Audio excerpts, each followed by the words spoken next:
สวัสดีครับพ่อแม่พี่น้องแล้วก็เพื่อนๆทุกท่านนะครับออสุรสัยวรกีหาลกีดีเลยเห็นเหรอวันนี้จะทำกับข้าวนะครับจะทำกับข้าวทำไก่ใส่แตงกวานะครับแตงกวาหรือว่าแตงไทยไปเลยรูปไปเลยนี่นะครับไก่นะครับดีได้เลยเพราะดีได้เดอชอเนี้ย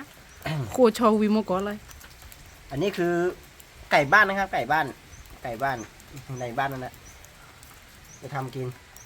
พอดีว่ามาได้ลงยูทูบไม่ได้ลงคลิปหลายวันเพราะไม่ค่อยสบายนะครับ ไม่ค่อยสบายแล้วไอด้วยนะครับนี่จะทำกระแตงนี้เดี๋ยวเพื่อนๆพ่อแม่พี่น้องดูนะครับจะทำกินแบบไหนนี่นะครับมีดไม่ค่อยคมเดี๋ยวก็ฝนมีดให้คมนิดนึง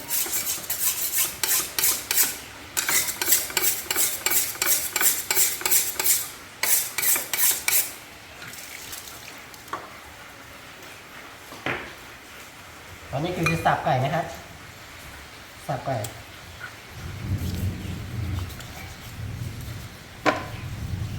นี้ตอนนี้เผานี่ไม่ได้ให้ดูนะครับไม่ได้ถ่ายไว้พอดียังไม่ทันไข่นะครับไก่ตัวนี้ใช้ปืน PCP ยิงนะครับเพราะตอนกลางวันนี้มันจับไม่ได้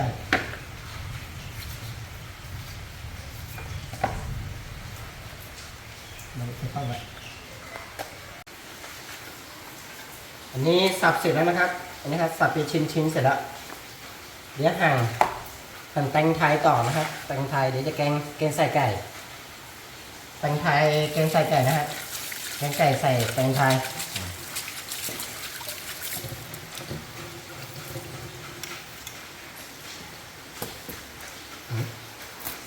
ดีได้โลกว่ากิโลหรอกผัดลูกเนี่ยเด้อมาได้ชิมดูเลยแตงไทยนี่มันน้ำหนัก2 โลกว่านะครับ2 โล 3 ขีดครับนะครับเดี๋ยวหั่นแล้วอันนี้ต้องเอาเปลือกให้ออกนะครับส่วนนั้นมันจะแข็งถ้าเราแกงใส่เปลือกทีเดียวมันไม่อร่อยนะครับ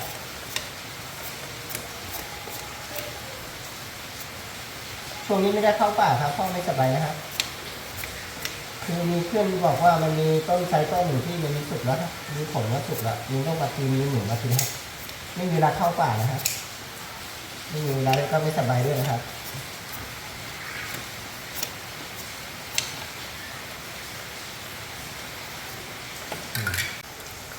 นี่ปอกเปลือกเสร็จแล้วครับต้องหั่นนะครับหั่นเป็นชิ้นเล็กๆนะครับอันนี้คือกินกับน้ำพริกก็อร่อยนะครับอันนี้กินน้ำพริกอร่อยครับ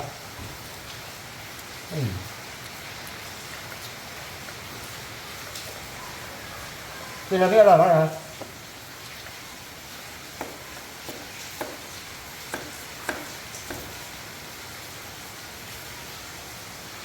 นี่สับเสร็จแล้วนะครับอันนี้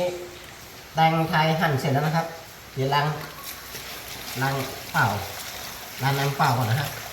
ล้างเสร็จแล้วจะแกงนะครับเดี๋ยวแกงแบบไหนเพื่อนแล้วก็พ่อแม่พี่น้องรอชมดูนะครับล้างเสร็จแล้วครับตอนนี้ฝนตกนะครับไม่รู้ฤดูไหนไม่รู้ฤดูร้อนตอนนี้คือมันจะเข้าฤดูหนาวแล้วแต่ฝนตกอยู่นะครับตะไคร้เดี๋ยวแกงใส่ไก่เนี่ยต้องใส่กับตะไคร้กับข้าวมิ้นใส่ข้าวมิ้นดิบนะครับข้าวมิ้นก้อนเอาไว้ก็เลยเทอนอกตะปูแล้วนี่เดตะยอนอกปูเดตะยอชั่วเลยเลยเทอตะยอที่ซีโซพอชอญ่าเดดีแล้วเขินเนาะเลยเทอเอาไว้เทอนอกตะปูเลยเล่นนอกปูเดตะยอที่ซีโซตอนนี้ได้ตะไคร้แล้วนะครับเดี๋ยวกลับไปแกงแล้วไปเขามีในขุดเมื่อวานนะครับนี่สวยไหมครับเขามีดิบๆนะฮะอันนี้สดๆนะครับไม่ใช้ปุ๋ยไม่ใช้ยาไม่ใช้อะไรสักอย่างธรรมชาติล้วนๆนะครับนี่ตะไคร้ก็ธรรมชาติล้วนๆนะครับผมไม่ใส่ปุ๋ยไม่ใส่อะไรสักอย่างเลยขึ้นมาธรรมชาตินะครับก็จักเลยแล้วโอ้ยก็เจ๋เลยแต่ยอดที่ดูเลยกระดาษได้เลยที่อุปริปะพันเลยดิสโนวี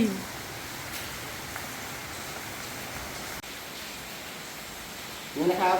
คือตะแกงอันนี้ตะแกงหวานนะครับแกงหวานไม่แกงเผ็ดนะครับ เขาเรียกว่าแกงทะเลหวานนะครับ เวลาแกงเผ็ดปุ๊บเด็กกินไม่ได้นะครับ จะทำให้ลูกจะทำให้แฟนกินนะครับนี่ครับ อันนี้คือของเขานี่เป็นของพม่านะครับไม่ใช่ของไทยนะครับใส่ไปตะไคร้นี่จะใส่2 หัวเลยนะครับ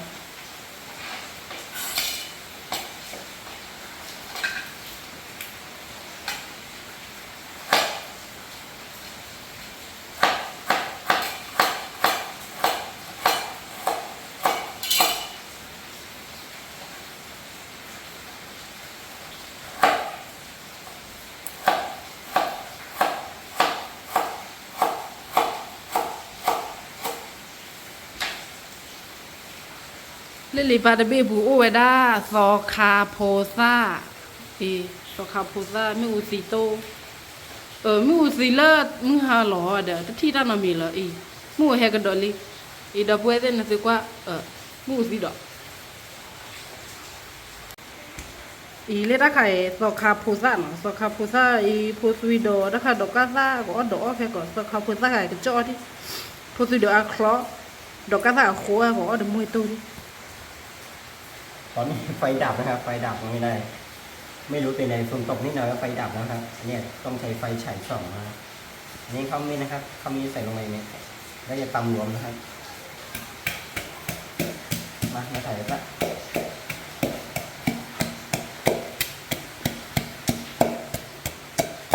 แกงเฮเลนี่ต้องตำแบบนี้นะครับคือใส่พริกไม่ได้ครับปกติต้องใส่พริกเลยจะทำให้เด็กกินนะครับทำให้เด็กเราไม่ใส่พริกนะครับ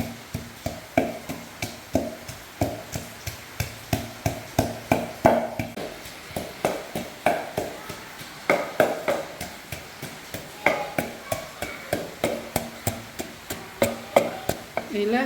ตัววิลีก็ขอช้อนย่าเลยขอช้อนย่าเด้อดีว่า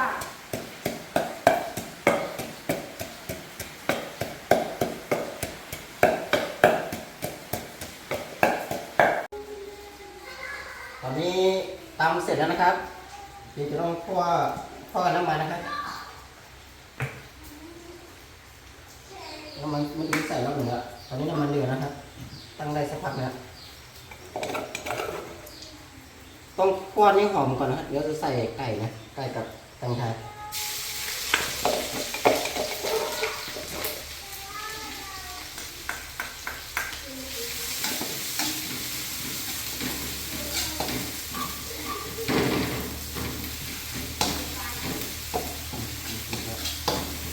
ดูว่าใส่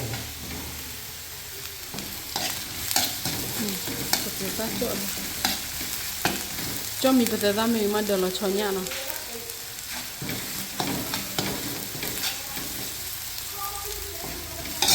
ตอนนี้เริ่มหอมนะครับหอมมันใส่ได้ละนี่นะครับจะใส่ไก่กับแตงไทยลงไปนะครับ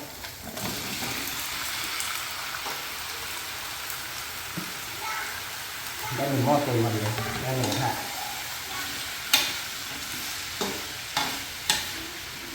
ตอนที่ตำลงยังไม่ได้ใส่เกลือชูรสนะครับที่ใส่เกลือชูรสทีเดียวนะครับเกลือชูรส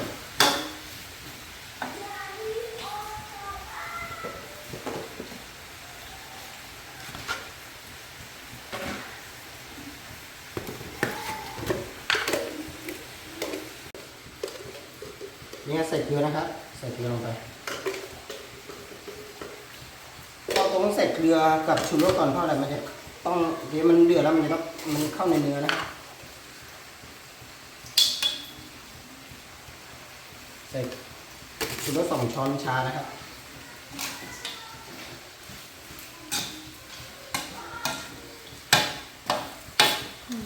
น่ากินจ้าหอม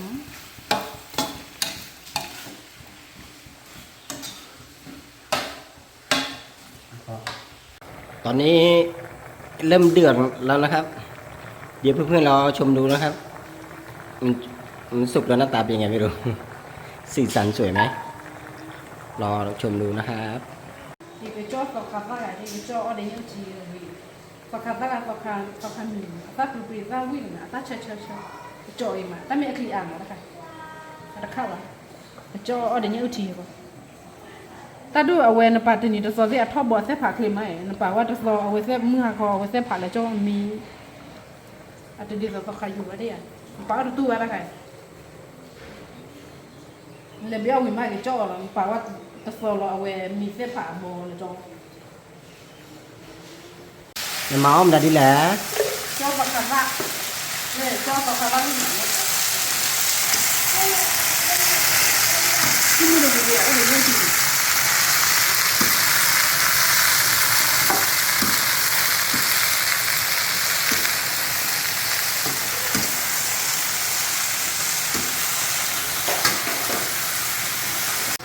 นี่นะครับเดือดแล้วนะครับเพื่อนๆนะครับเพื่อนๆพี่ๆน้องๆนะครับนี่ครับน่ากินไหมครับ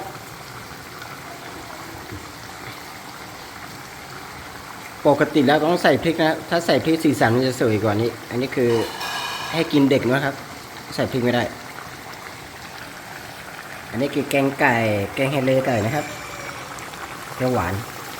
อันนี้มีผักนะครับ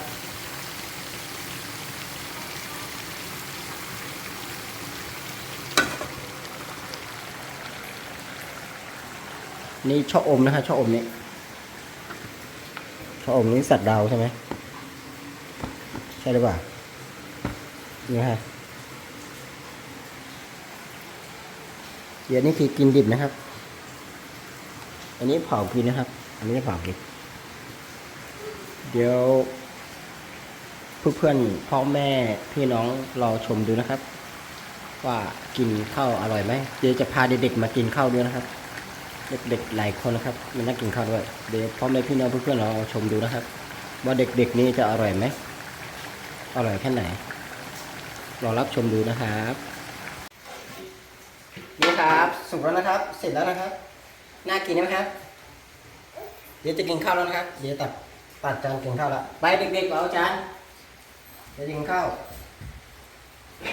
le kha e bla la de so kha fa ye so kha fa kai wi mai cho bebe de bebe cái su cái bơ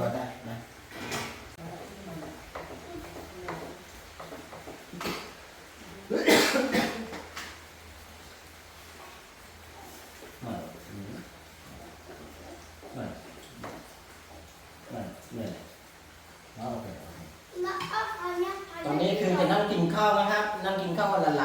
านสองคนนะครับแล้วก็ลูกชายสองคนลูกสาวคนหนึ่งนี่แฟนนะครับ mi quan de mi a le mi de te la mi le mi kan ne lo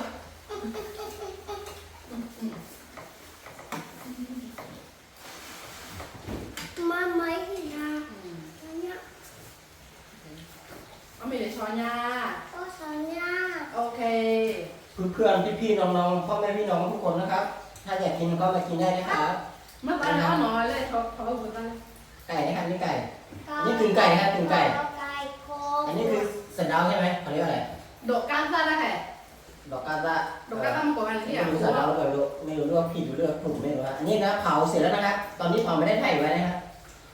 อันนี้มะเขือเทศนะครับมะเขือเทศ ถ้าการตะโกกโหลดโดเลย คือย อดมะม่วงหิมพานต์เนี่ยกินกับข้าวก็อร่อยนะ กินกับปลาร้านะครับ ตะโกกโหลดโดนะอีปุ๊บปุ๊บตะโกกโหลดโดที่หมาเนื้อแล้วขอบโคล เป็นไงลุงทำข้าวอร่อยไหม อร่อยครับ กินเยอะเอาตักกินเลยตักกินเยอะนี่กินปลาอีเอาอาจารย์มาโอเคกินเยอะๆนะข้าวลุงวันนี้ลุงทำข้าวเยอะเลยเสร็จแล้วครับ ขอบคุณครับ เดี๋ยวอ๋อ มีกระจับเล่าอะไรเล่าอยู่ไหน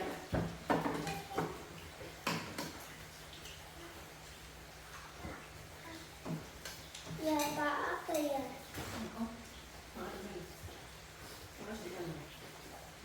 ต้องเหนียวหรอยังไม่ Mama soalnya มาตอนเนี้ยเอาตรงนี้นะนี่คือจะให้ดูตรงเนี้ยอ๋ออ๋อเหรออ๋อเอาหนูว่าตั้งมึงเหรอขนมเนี่ยเดี๋ยวถ่าย kue. 这这这个我知道。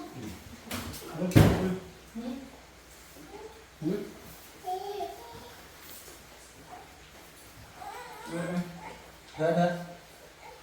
chưa hầm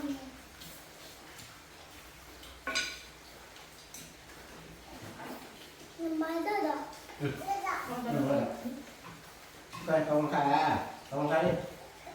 มาดิท่านโอเค ông đi โอเค cái gì vậy má tôi đâu có đi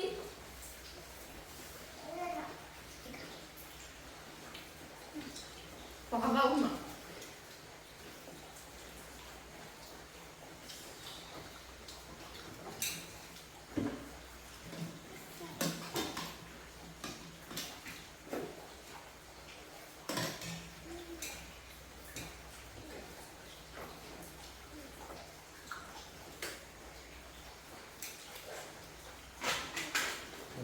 Không mặc quá. Cái gì อ quá. ร่อยมากเลยครับอร่อยมากเลย Không mà không mà. มันเป็นจันๆที่เนื้อหวานมากเลยครับแกงเนื้อหวานมาก má ông đây rồi Không có được. Rồi. rồi đây Ờ. ไม่เก่งเนาะไม่ใส่ถุงข้าว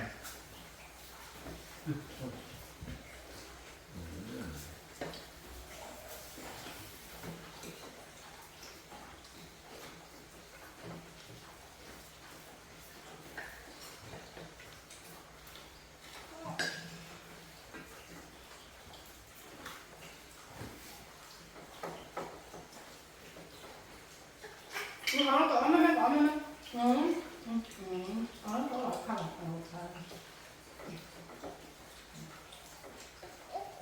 ปิดมันก็ปิด ba cái gì nhìn มันปิดโอเคมาไปที่ดีกว่า ba có ta khi trời มาไปเดี๋ยวจะลองให้ลองก่อนไปเอาน้ำเข้าไหมน้ำปิดไป không Nó biết có gì vậy? Nó có gì? นั่นไง ở cho nhà vậy giờ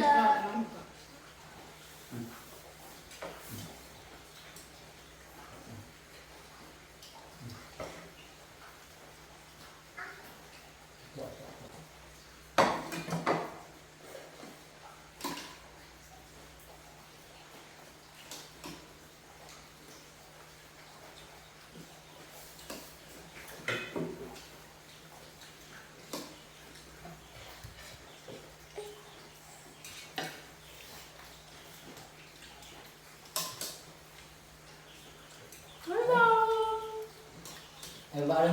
Nó đây đây Cái nó không mới đó. đây đây đây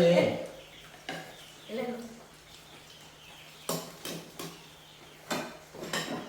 ba nào ở giờ đi ừ vậy vậy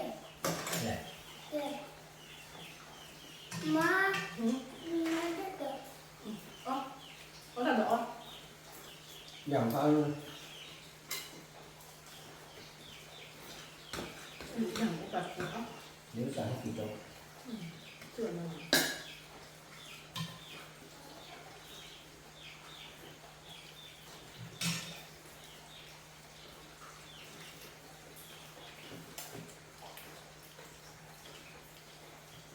một cho nhà vậy má ổn định má Ăn nào.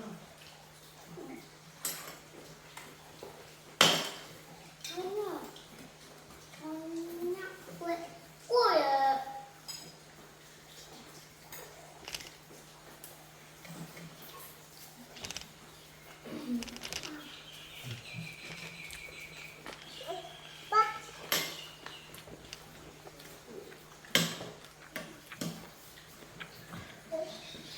ba và bé anh và bé à ba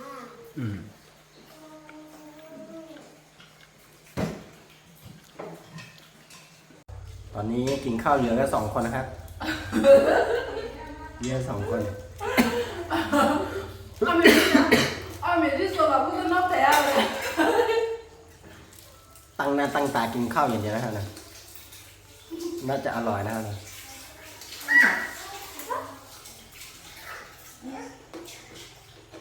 มันจะอะไรนึกว่ามีอะไรที่วีอ่ะอร่อยไหมครับ Ở với má anh yêu thì the vào khát ta cho với má อยู่แล้วมีที่วีน่ะ Ông mình như nó đáp được nó là nó sẽ quá đập ta vào một cà phó mình đã nhà với má thì mới của anh đi quản họ mình được quản lên nó ta nhà có phụ gia được với đó như thì the vào khát đó với phơi lấy cho nhà được phơi đi ông mình nhà tệ nó khử được quá ta được sẽ quá bắt ta vào mua với người này của subscribe nó của subscribe của like nước vào chứ nó của like nước vào chứ nó กดติดตามกดไลค์กดแชร์ của like của share của โก ติดตาม รั นะ นดึง กระดิ่งกดกระดิ่งเนี่ยว่าชอบออกมาเตะแล้วกดกระดิ่งเนาะกดกระดิ่งเนาะว่าชอบหลอดเดินเลยเรื่องไหนที่อยากไม่ชอบหลอดเดินเลยเรื่องไหนเกด้านนักฟอลโล่เนาะหรือ subscribe หลอดที่อยาก ตอนนี้คือแฟนลูกกับหลานจะเข้ากินน้ำเสร็จแล้วนะครับ จะทำวิดีโอจะทำคอนเทนต์จบเพียงแค่นี้นะครับพ่อแม่พี่น้องเพื่อนๆที่เห็นวิดีโอนี้ช่วยกดไลค์กดแชร์กด subscribe ให้ผมด้วยนะครับผมจะได้มีกำลังใจในการทำคลิปตอนๆไปด้วยนะครับขอบคุณที่รับชมครับ ตาบหรือพาโดกว่าเดบ๊ายบายบ๊ายบาย บาย